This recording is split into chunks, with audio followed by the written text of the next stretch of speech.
પૂજામાં વધેલા નારિયેળના છોતરા કે પછી પૂજામાં વધેલા ફૂલને ફેંકતા પહેલા આ વિડીયો ખાસ જોઈ લેજો।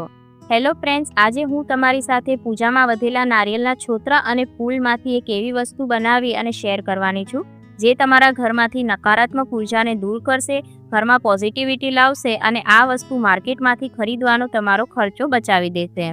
તો ફ્રેન્ડ્સ, એના માટે આપણને જેટલી પણ વસ્તુની જરૂર પડશે એ બધી જ વસ્તુ તમને ઘરમાં આસાનીથી મળી જાય છે। તો સૌથી પહેલાં આપણને જરૂર પડશે ફૂલની।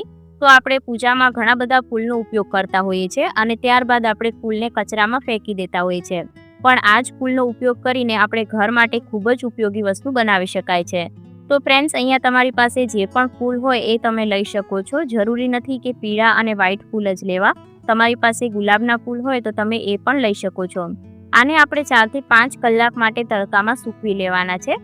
તો અહીંયા જો અમે ફૂલને આ રીતના સૂકવી લીધા છે। હવે જો તમારે ત્યાં તડકો એટલો બધો ના પડતો હોય તો તમે આને પંખા નીચે પણ સૂકવી શકો છો, અથવા તો તમે આને ગેસ ઉપર થોડું ડ્રાય રોસ્ટ પણ કરી શકો છો, જેનાથી શું થશે કે જે ફૂલની અંદર મોઇસ્ચર હશે એ બધું એબ્ઝોર્બ થઈ જશે। ત્યારબાદ આપણે લઈ લેવાના છે નારિયેળના છોતરા। તો તમારે જેટલા પ્રમાણમાં બનાવવું હોય એટલા પ્રમાણમાં તમે અહીંયા નારિયેળના છોતરાનો ઉપયોગ કરી શકો છો।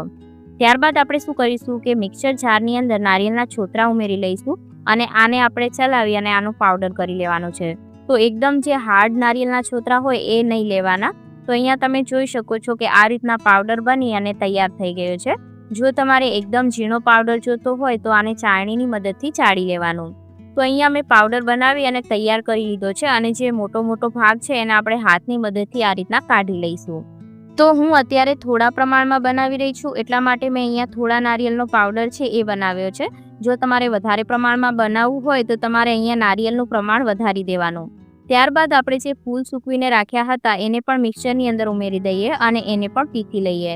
તો જો તમારે એકદમ બારીક પાવડર કરવો હોય તો તમે બારીક પાવડર પણ કરી શકો છો, પણ હું અત્યારે એકદમ બારીક નથી પીસી રહી, કારણ કે થોડું ઘણું આપણે આવું ટેક્સચર રાખીએ તો એની સ્મેલ એકદમ સારી આવે। તો હવે ત્યારબાદ આને બંનેને સારી રીતના મિક્સ કરી લઈએ અને આની અંદર બીજી જે વસ્તુ ઉમેરવાની છે એ પણ હું તમને જણાવી દઉં। તો આની અંદર હવે આપણે ઉમેરવાનું છે કપૂર। કપૂર છે એ આપણા ઘરમાંથી નકારાત્મક ઉર્જાને દૂર કરી અને ઘરમાં પોઝિટિવિટી લાવે છે।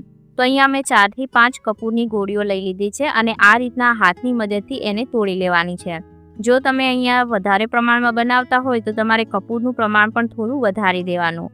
ત્યારબાદ હવે આ બધાની અંદર બાઇન્ડિંગ લાવવા માટે આપણે ઉમેરી દઈશું 1 ચમચી જેટલો ઘઉંનો લોટ। જો વધારે પ્રમાણમાં ઉમેરતા હોય તો ઘઉંના લોટનું પ્રમાણ પણ તમારે અહીંયા વધારવું પડશે। તો હવે આ બંનેને સારી રીતના આપણે મિક્સ કરી લેવાના છે ફૂલ અને નારિયેળ સાથે, અને એકદમ સારી રીતના મિક્સ થઈ જાય એટલા માટે આપણે એને મિક્સર જારની અંદર ઉમેરી અને એક વખત મિક્સ કરી લઈએ, જેથી બધી જ વસ્તુ એક સાથે એક સરખી રીતના મિક્સ થઈ જાય। તો અત્યાર સુધી તમને આઈડિયા આવી ગયો હશે કે આજે આપણે બનાવી રહ્યા છીએ હોમમેડ ધૂપબત્તી। દરરોજ સાંજે આપણે ઘરમાં ધૂપબત્તી જલાવતા હોઈએ છીએ, પરંતુ ઘણી વખત જે માર્કેટમાંથી આપણે ધૂપ લઈને આવતા હોઈએ છીએ એની અંદર આર્ટિફિશિયલ સુગંધ ઉમેરવામાં આવતી હોય છે।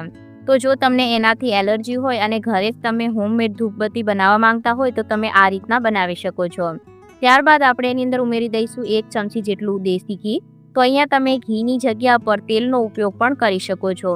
ઘીથી એકદમ સારી રીતના બાઇન્ડિંગ આવી જશે। તો આપણે એને મિક્સ કરતા જશું અને જેટલી આપણને જરૂર જણાશે એ પ્રમાણમાં આપણે ઘી ઉમેરતા જશું।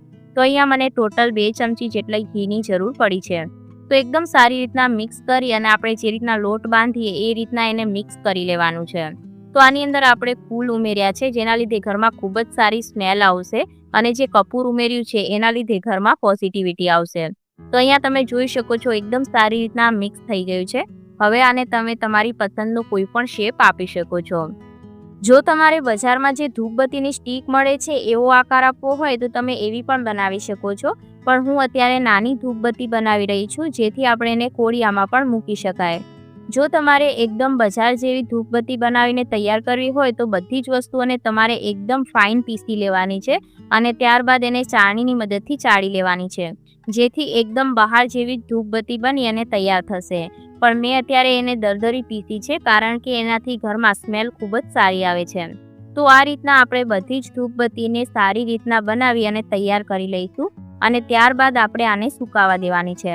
તો સુકાવા માટે છે ને તમારે તડકામાં નહીં પરંતુ આને પંખા નીચે સૂકવવાની છે, કારણ કે આમાં આપણે ઘી ઉમેર્યું છે એટલે તડકામાં એ નહીં સુકાય।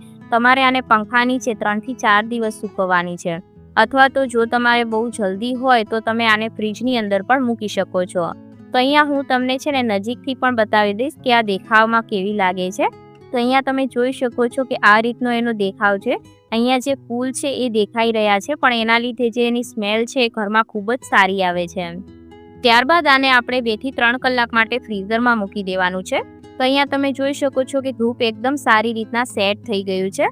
તો આને હું તમને પ્રગટાવીને પણ બતાવી દઉં. તો એના માટે મેં એક કોળિયું લઈ લીધું છે, જેની અંદર આપણે એક ધૂપ મૂકી દઈએ અને એને આપણે પ્રગટાવી લઈએ. ઘણા લોકોને જે માર્કેટની કેમિકલવાળી વસ્તુ હોય એનાથી એલર્જી હોય છે, તો તમે આ રીતના ઘરે જ હોમમેડ ધૂપ બનાવી અને તૈયાર કરી શકો છો.